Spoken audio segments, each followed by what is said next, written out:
If I've learned anything over the last year, it's that game dev is really hard. Planning, coding, art, animation, sound design, bug fixing, game testing. You end up requiring a wide variety of skills and end up learning a little bit of everything while sucking at all of them. It's been a little over a year since I started working on my first game, and I wanted to just take a look back and reflect on how this last year went, including what I learned and the progress that I made. While I did start working on my game a year ago, I actually started learning game development a few months earlier. So we need to go back a little farther to September of 2022.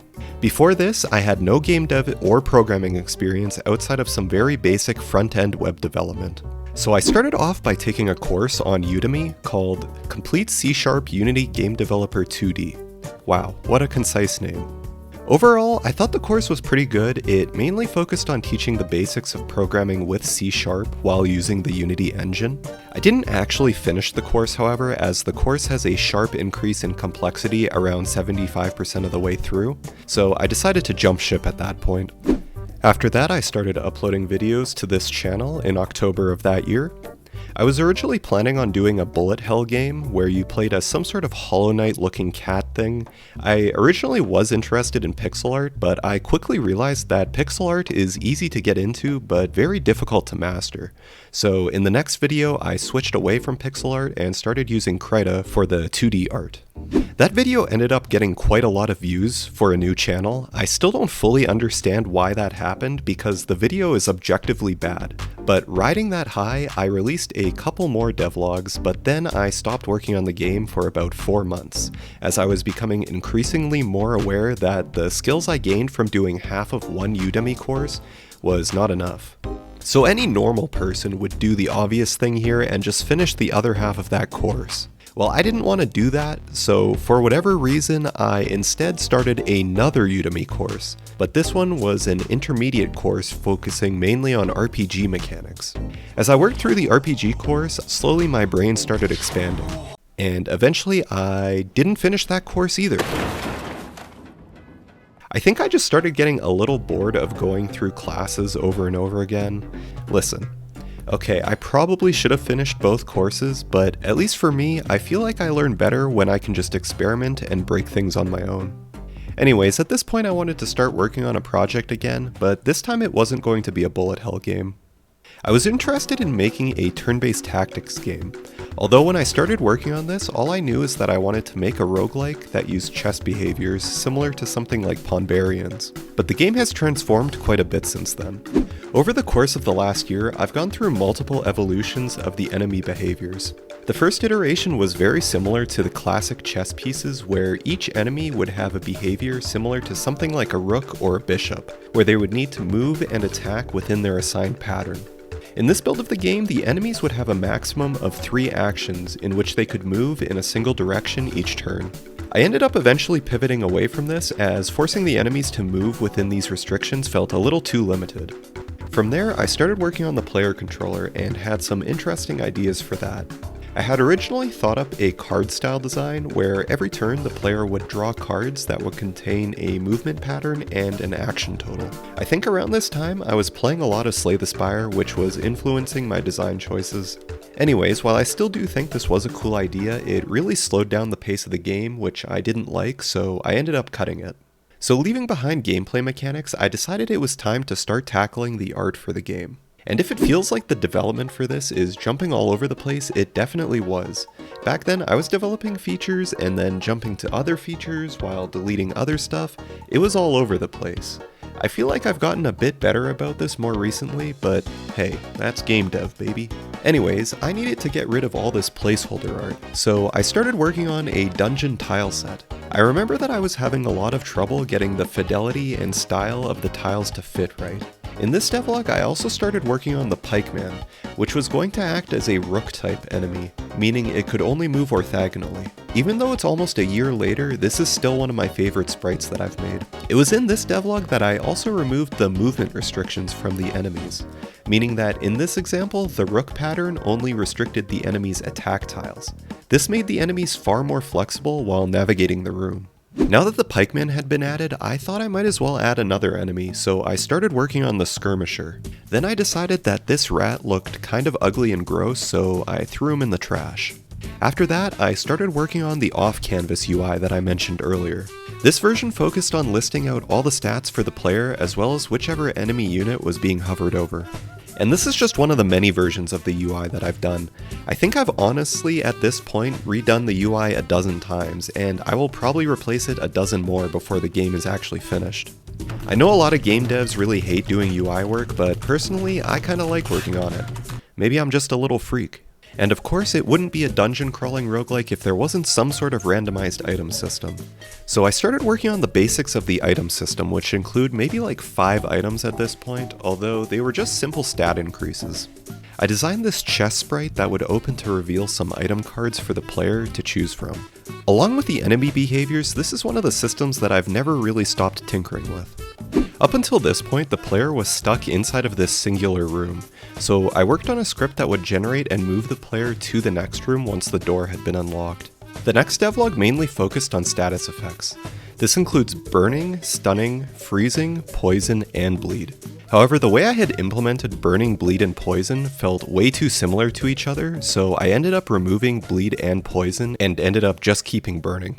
After that, since units could now catch fire, I wanted to add some additional hazards into the game, meaning that I would need to create some new room environments. This included a volcanic and forest room that I needed to make a full set of sprites for. The volcanic room would get a lava hazard tile, and the water tile would move to the forest room, with the dungeon room gaining a spike tile instead.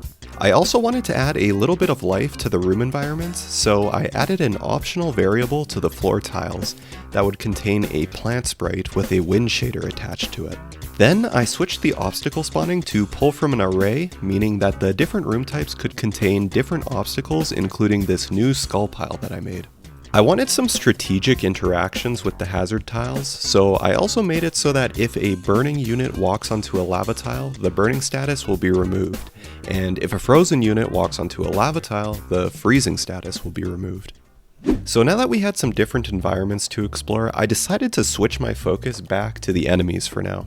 This was mainly to do with the fact that the game needed some sort of scaling system to make the enemies more difficult the farther the player progressed. At this point in development, this mainly included a damage and health multiplier and an increase to total actions. This devlog also saw the first iteration of enemy abilities. The plan at this point was to have each enemy have its own ability that it would use during combat. The rat enemy would heal itself, the pikeman would charge orthogonally until hitting either a target or the wall, the skirmisher would enter an enraged state, doubling its actions, and the crow would fire a projectile.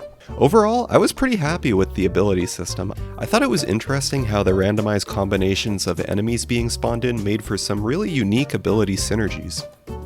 With the enemy ability system implemented, in the next devlog I decided to add in 5 more enemies, effectively doubling the total number of enemies in the game. I thought that this was a good idea at the time, but now I don't really think so. Just because it multiplied the amount of work that I needed to do for each enemy. Anyways, I don't really want to get into it this video. Up until this point, the player could only attack one enemy at a time, and I wanted to add in a mechanic that would allow the player to deal some AoE damage. So I gave the player bombs, which can be placed on empty tiles and explode between the player and enemy's turn. The bomb explodes on all adjacent tiles, dealing damage to units and destroying obstacles.